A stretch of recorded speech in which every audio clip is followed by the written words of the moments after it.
So what are the steps involved with transferring a vehicle title?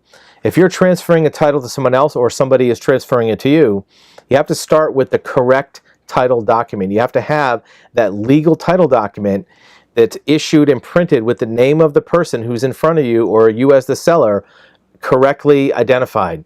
The next thing you have to do is make sure that it's signed properly, that the seller listed on the front of the title signs it over, transferring ownership to the new buyer.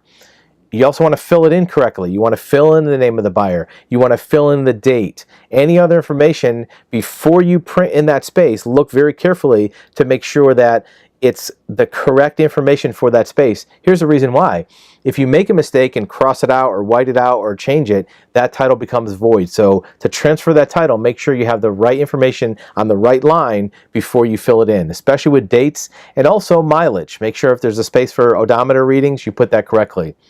Find out if the document needs to be notarized. Some states require notarization for some types of title documents, some don't. If it needs to be notarized, make sure you don't sign it until you're in front of that notary because they have to witness that signature being made. They don't notarize it later.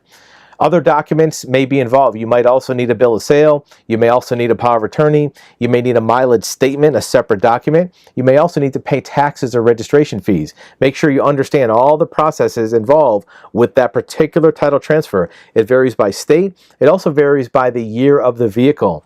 Make sure that if there's a lien or lien holder listed on the title, that that lien is released and properly endorsed before the title is transferred.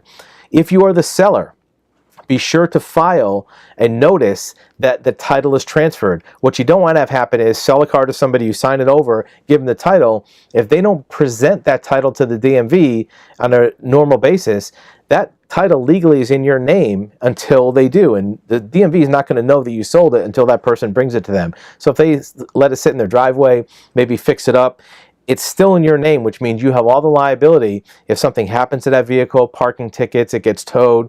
Even if it's involved in an accident, the first person they're going to come see is you because legally on their records, you're the legal owner. So you want to make sure that you file a notice, whether the buyer does or not, you file a notice. If you are the buyer, transfer it quickly because in the meantime, if you lose that document, then you're going to have to go back in to the seller and get another one, and they might not want to do that for you. If for some reason that seller has a legal problem, they go through bankruptcy, they get divorced, if they die, that asset of the vehicle is still going to show up in their name, so any creditors or beneficiaries of that seller's estate are going to be looking for that vehicle, and you're going to have to prove that you bought it from them. If you don't have your title, that vehicle is subject to being seized. So buyer and seller both have responsibilities. Transfer that paperwork correctly. Be sure and double check all the lines before you write in them so the title doesn't become void.